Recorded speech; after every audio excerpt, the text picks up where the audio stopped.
2009 সালে এক অদৃশ্য ব্যক্তিত্ব সাতোশি নাকামোতো একটি ডিজিটাল মুদ্রা তৈরি করলেন যার নাম বিটকয়েন। কেউ তখন ভাবেনি এই ভার্চুয়াল মুদ্রা একদিন পুরো বিশ্ব অর্থনীতিকে নাড়া দিতে পারে।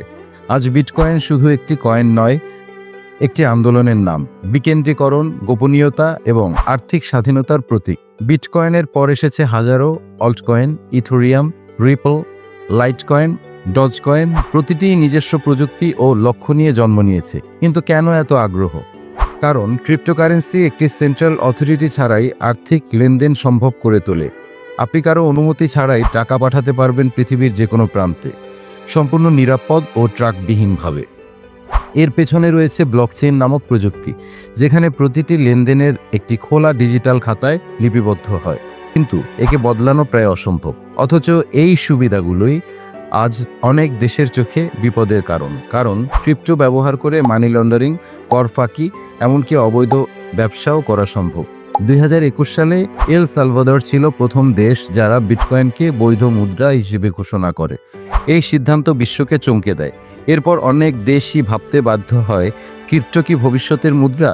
কিন্তু সব দেশ এতটা আগ্রহী নয়। চীন সম্পূর্ণভাবে ক্রিপ্টোকারেন্সি নিষিদ্ধ করেছে এবং নিজেদের কেন্দ্রীয় ডিজিটাল মুদ্রা চালু করেছে। এমনকি যুক্তরাষ্ট্র নানা রকম বিধিনিষেধ আরোপ করেছে। অন্যদিকে আফ্রিকার কিছু দেশ ও দক্ষিণ এশিয়ার অনেক তরুণ উদ্যোক্তা এটিকে ভবিষ্যতের সুযোগ হিসেবে দেখছে। ক্রিপ্টো মার্কেটের অস্থিরতা একটি বড় সমস্যা। 2021 সালে বিটকয়েনের দাম ছিল প্রায় $68,000 আর 2022 সালে সেটা নেমে আসে 16,000-এর নিচে। এই ধরনের ভয়ঙ্কর ওঠানামা বিনিয়োগকারীদের আতঙ্কিত করে তোলে। অনেকেই সব হারিয়েছেন, আবার কেউ রাতারাতি কোটিপতি হয়েছেন। এই অস্থিরতা অনেক বিশ্লেষকের কাছে একটি বুদবুদ বা বাবল মনে হয়, কিন্তু অন্য বিশ্লেষকরা বলেন প্রতিটি প্রযুক্তির শুরুতেই এমন ওঠানামা হয়। আজ থেকে 25 বছর আগে ইন্টারনেটকেও অনেকেই ধ্বংসের কারণ ভাবতেন, কিন্তু আজ সেটা ছাড়া জীবন কল্পনা করা যায় না।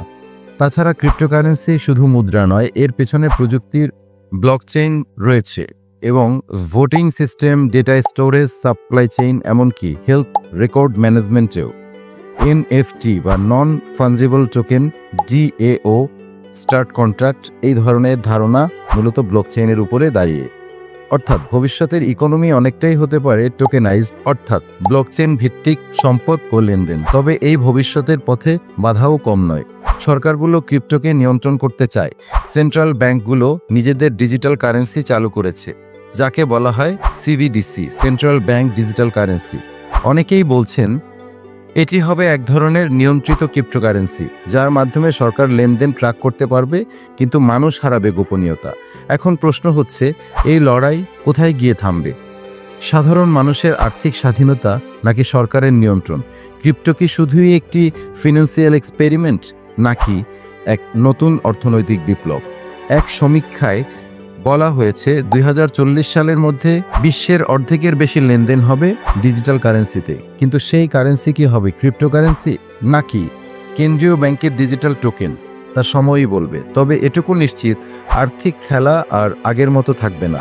যে প্রযুক্তি ব্যাংক ছাড়াই ব্যাংকিং সম্ভব করে তোলে, সে প্রযুক্তিকে কেউ চাইলেও আর থামাতে পারবে না। তাই ক্রিপ্টোর উত্থান এবং পতন দুটিই সাময়িক, কিন্তু এর প্রভাব চিরস্থায়ী। এটা শুধু অর্থের ভবিষ্যৎ না, এটা আমাদের স্বাধীনতার ভবিষ্যৎ। দৃষ্টিকোণ থেকে আজ এ পর্যন্তই। বিশ্বকে জানুন গভীর বিশ্লেষণে।